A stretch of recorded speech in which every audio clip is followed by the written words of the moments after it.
اللہ نے فرمایا وما آتاکم الرسول فخذوہ، رسول تمہیں جو دے اسے لے لو۔ اور رسول نے ہمیں کیا دیا؟ سننا ذرا بات کو۔ رسول گئے غار حرا کے اندر، اور بھائی یہ آخری بات ہے، بہت توجہ دلاؤ، رسول گئے غار حرا کے اندر، جب تک تھے وہ محمد بن عبداللہ، کسی کو پتہ ہی نہیں ہے کہ یہ محمد الرسول اللہ ہے، خود انہیں نہیں پتا کہ میں محمد الرسول اللہ صلی اللہ علیہ وسلم۔ بھائی وہ گئے غار حرا کے اندر اور گئے محمد ابن عبداللہ کی حیثیت سے، اور جب نکلنے لگے تو دیکھتے ہیں کہ غار کے دہانے کے اوپر ایک عجیب الخلقت مخلوق کھڑی ہے۔ یہ ان کے اپنے الفاظ ہیں کہ میں نے ایک عجیب الخلقت مخلوق کھڑی دیکھی۔ اب کیا مطلب؟ وہ اسے جانتے بھی نہیں ہے کہ یہ کون ہے۔ جانتے ہیں؟ نہیں جانتے۔ نکلنے لگے، اس نے دھکا دے کے اندر کر دیا۔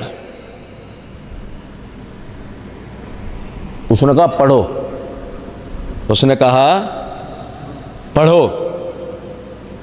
میں نے کہا میں پڑھا ہوا نہیں ہوں۔ اس نے پھر کہا پڑھو، میں نے کہا پڑھا ہوا نہیں ہوں۔ اس نے کہا پھر پڑھو، میں نے کہا پڑھا ہوا نہیں ہوں۔ اس نے کہا پڑھو اس رب کے نام سے جس نے انسانیت کو تخلیق کیا۔ اس کو قلم سے لکھنا سکھایا، اس کو وہ سکھایا جو وہ پہلے جانتا تھا نہیں۔ میں گھبرا گیا، گھر پہنچا، میں نے خدیجہ سے کہا مجھے کمبل دے دو۔ میں نے کمبل اوڑھ کے میں لیٹ گیا۔ خدیجہ نے مجھ سے کہا بتائیے تو صحیح ہوا کیا؟ میں نے بتایا، یعنی کہ پھر وہ سارا واقعہ کہ ایک عجیب الخلق۔ اچھا، اب یہ جو ساری بات چل رہی ہے، ساری بات ہو گئی، پوری حدیث صحیح بخاری کے اندر، امام بخاری رحمۃ اللہ علیہ نے کتاب الوحی کے اندر تیسری حدیث یہی ذکر کی ہے۔ ورقہ بن نوفل والا واقعہ، پھر واپس آ جانا، سارا ہو گیا وہ، ٹھیک ہے۔ اس میں قرآن کیا تھا یہ کون بتائے گا؟ اس میں ہمیں کون بتائے گا کہ اس میں قرآن کیا تھا؟ کوئی بتا سکتا ہے؟ نہیں۔ کون بتائے گا؟ محمد الرسول اللہ صلی اللہ علیہ وسلم۔ پوری کی پوری حدیث عربی میں، پورا متن عربی میں، لیکن اس میں کلام الہی کون سا ہے یہ کون بتائیں گے؟ محمد صلی اللہ علیہ وسلم۔ اگر آپ حدیث کو چھوڑ دیں گے قرآن آپ کے ہاتھوں سے نکل جائے گا۔ پھر آخر کار یہ سوال کل کو کھڑا ہونا ہے کہ تاج کمپنی جو چھاپ کے دے رہی ہے وہ قرآن اصلی بھی ہے یا نہیں، کیونکہ مسئلہ یہ ہے کہ جو قرآن ہمارے پاس سند سے آیا وہ آیا ہے احادیث کے اندر، اور اگر ہم نے ان اسانید و متون کو جھٹلا دیا تو اس کے بعد جو کچھ ہمارے ہاتھ میں رہ گیا اس کی کوئی سند ہمارے پاس موجود نہیں ہوگی۔ اب آپ کتنے ہی جدید دور کے اندر آ جاؤ اور کتنے مسائل آپ کے درپیش کیوں نہ ہو جائیں، اس بات کو سب سے پہلے ذہن میں رکھا کریں کہ ہم نے یہ دیکھنا ہوتا ہے اللہ کے نبی صلی اللہ علیہ وسلم نے اس مسئلے میں کیا فرمایا۔ 4 چیزوں کا مجموعہ ہے، قرآن، حدیث، اجماع اور قیاس۔ 4 چیزوں کا مجموعہ ہے دلائل۔ ان چاروں میں ایک بھی چیز عقل نہیں ہے، ان چاروں میں کوئی چیز بھی عقل نہیں ہے۔ کیوں نہیں ہے؟ اس کی وجہ ہے، میں آپ کو عقل کے نمونے دکھاتا ہوں۔ ان کی عقل کہتی ہے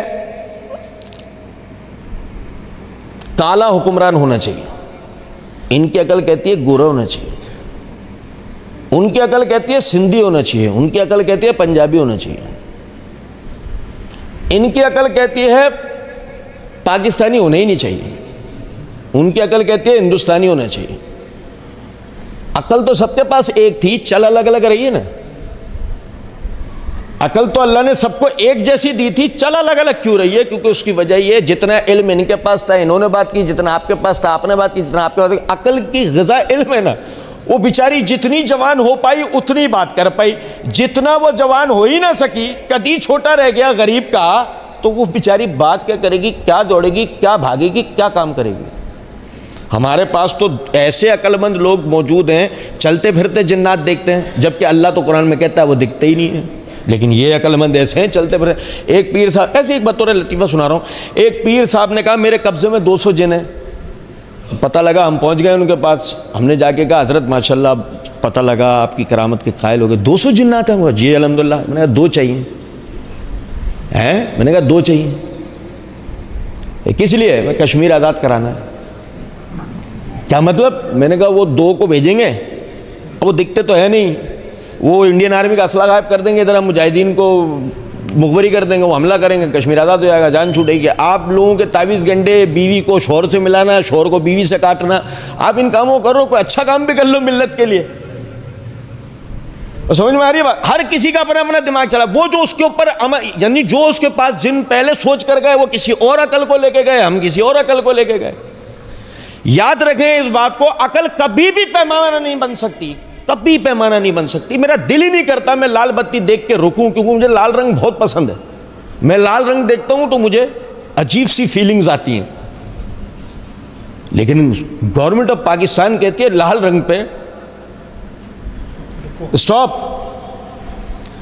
اب میری عقل کو چاہے کیسا ہی دل کر رہا ہو، لیکن میں اپنی عقل کا یہاں استعمال کروں تو میرا چالان ہو جائے گا۔ کچھ بات میری سمجھ رہے ہیں نہیں؟ تو عقل کا جائز استعمال کرنا چاہیے، ناجائز استعمال نہیں کرنا چاہیے۔ انسان کو پیروکار بننا چاہیے، پیروی ترک نہیں کرنی چاہیے۔ نبی اکرم صلی اللہ علیہ وسلم کی حدیث ہے، کوئی شخص اس وقت تک مومن نہیں ہو سکتا جب تک اس کے دل میں اٹھنے والی خواہش کو وہ اس شریعت کا تابع نہ بنائے جو میں لے کے آیا ہوں۔